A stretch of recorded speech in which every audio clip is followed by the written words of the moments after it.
there is one Saturday when it comes to the Big Ten football schedule that is more important than any other Saturday on the Big Ten football schedule. And it is the first weekend in November, just days removed from Halloween, where it's getting a little bit chillier here in the Midwest and even in the Pacific Northwest as well. You can feel that chill in the air, but the heat of some of these races is heating up, like the Big Ten championship race, like college football playoff races to get those at-large spots, and even bowl eligibility races. This weekend has it all. Now, a big reason why this is the most important weekend of the Big Ten football schedule is because of what happens at the top, is because of the Big Ten championship implications. Now, prior to this, of course, Ohio State plays Oregon on October 12th. Michigan doesn't really play one of these top four teams. They play Texas, of course, out of conference. Penn State has road games against USC and Wisconsin. Of course, Oregon plays Ohio State as well. But in this particular weekend, everybody play everybody.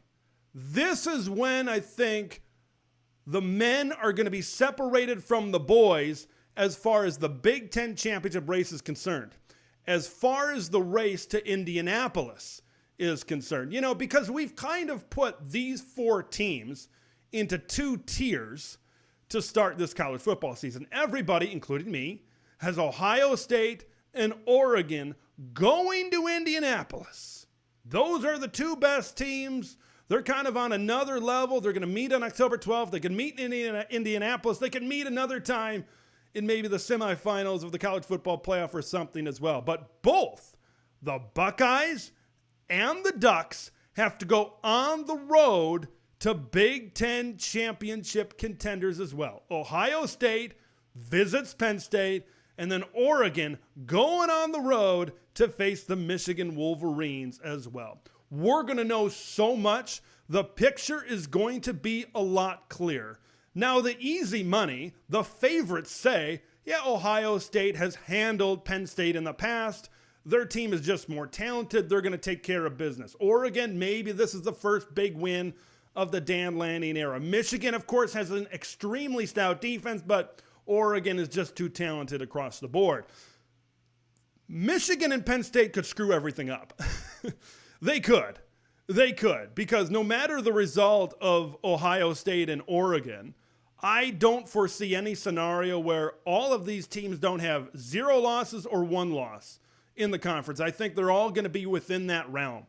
And now all of a sudden, if Penn State say they have 1 conference loss, Michigan might be undefeated in conference or have 1 conference loss, and if the home teams win, then it's a hodgepodge of those 4 teams at the top of the conference, and then you get into tiebreaker city, and then the discussion about tiebreakers really starts to heat up. So this is the most important Saturday of the Big Ten football schedule because of what's happening at the top of the conference. The 2 favorites going on the road to maybe those next 2 teams, college football playoff contenders. Can Michigan and Penn State go from just CFP contenders to Big Ten contenders to national championship contenders as well? And you know why this is also an important weekend? What's important to us as Big Ten fans? Rivalries and rivalry trophies. And there are 2 good ones on the line.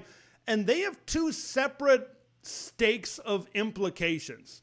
The Wisconsin Badgers traveling to Iowa City for the Heartland Trophy, the Battle of the Bull over there. And then you've got the Indiana Hoosiers traveling to East Lansing, Michigan to take on the Spartans of Michigan State. I want to start with that last one, the battle for the old brass spittoon between the Hoosiers and old Sparty.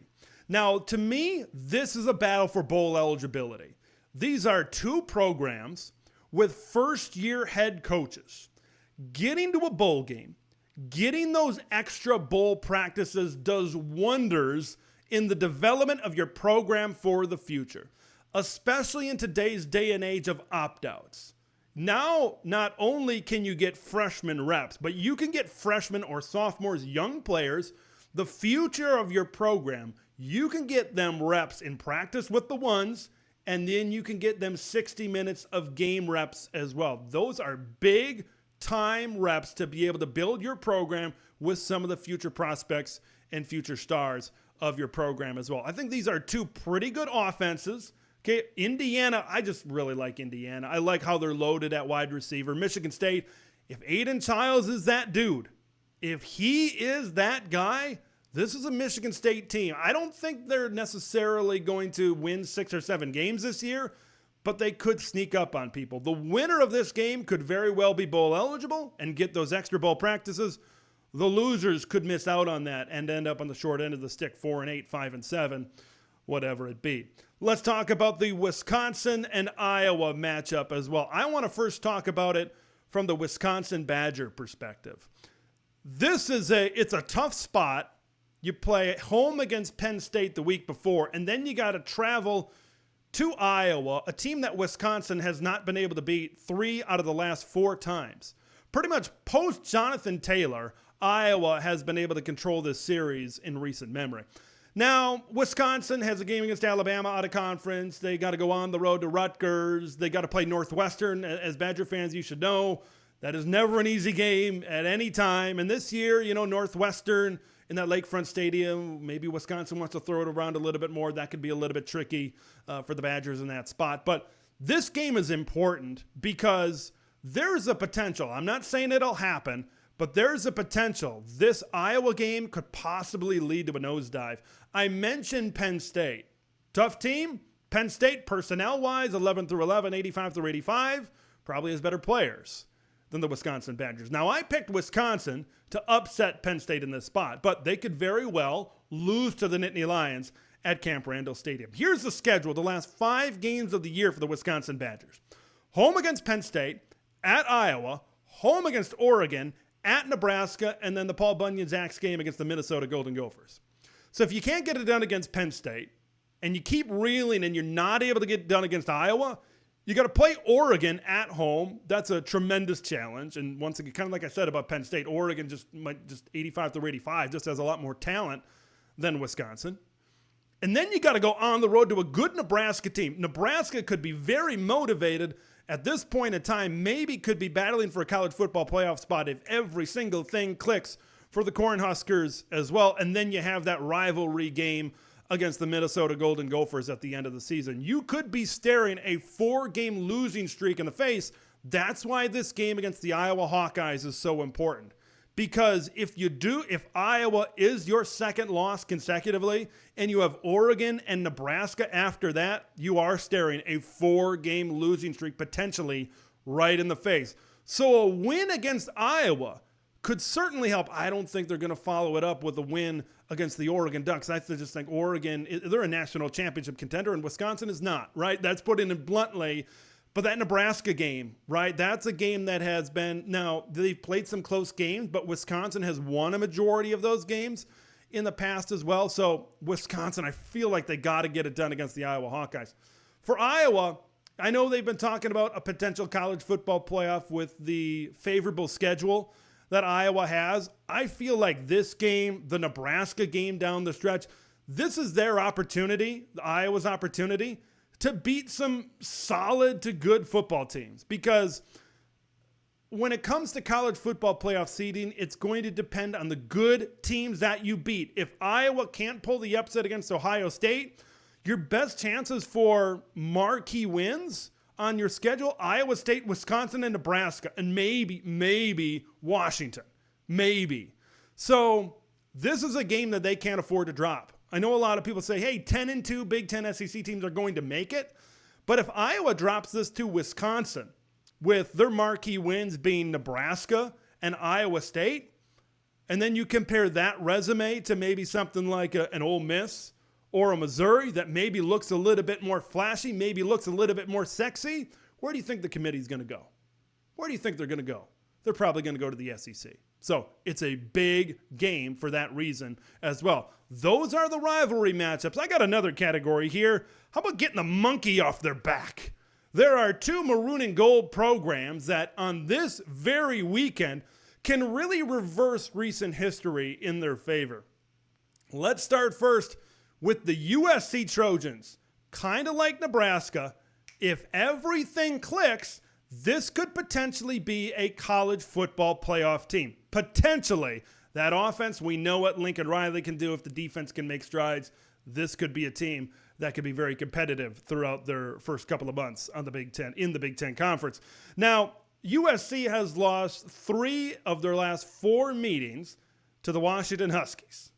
Now, of course, they didn't play every year, opposite divisions, and then when the Pac-12 ditched divisions, these weren't exactly protected rivals. But USC hasn't beaten the Washington Huskies since 2016. And this could be a spot where USC could be in contention to be a college football playoff team. Washington could be getting better towards the end of the year. Maybe they don't have anything to lose. They go to Seattle at the greatest setting in college football. This could be some upset material here to maybe derail USC's college football playoff chances. This would be a win that USC absolutely needs to certainly keep that momentum going. Let's take a look at the other monkey on the back. And this monkey, well, this might as well be a gorilla because it is a Brett Bielema-sized gorilla on the back right now of PJ Fleck, and specifically this Minnesota Golden Gophers program. Of course, Brett Bielema, the former head coach of the Wisconsin Badgers. Brett Bielema has won not 1, not 2, not 3, not 4, not 5, but 10 straight games against the Minnesota Golden Gophers, dating back to when he was the head coach at Wisconsin from 2006 to 2012. As Illinois' head coach, he's won the last 3 as well. Now, this game is in Champaign, Illinois, and these are 2 pretty comparable football teams. I think they got pretty good offensive lines, good, really good, however you want to categorize it. They're good up front. Both have 2 really good young running backs, Darius Taylor from Minnesota, Caden Fagan for Illinois. This is going to be an old school Big Ten West type of football game, smash mouth football game. They got quarterbacks that I think are good, right? They don't have bad quarterbacks by any means, but they have quarterbacks that can make some plays, certainly down the field. And I think their defenses are kind of in the same tier and pretty comparable as well. So this is going to be a very interesting matchup. Minnesota last season checked that box that saw the Iowa Hawkeyes get beat by the Minnesota Golden Gophers. Finally, PJ was able to get that monkey off of his back.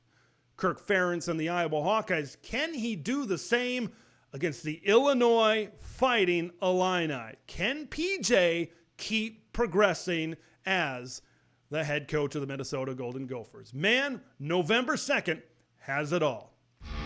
Thanks for watching Big Ten Ted, where it's all Big Ten all year long. Make sure to like the video to spread the word of Big Ten Ted to the masses, and subscribe to the channel for updates on Big Ten content that drops every day.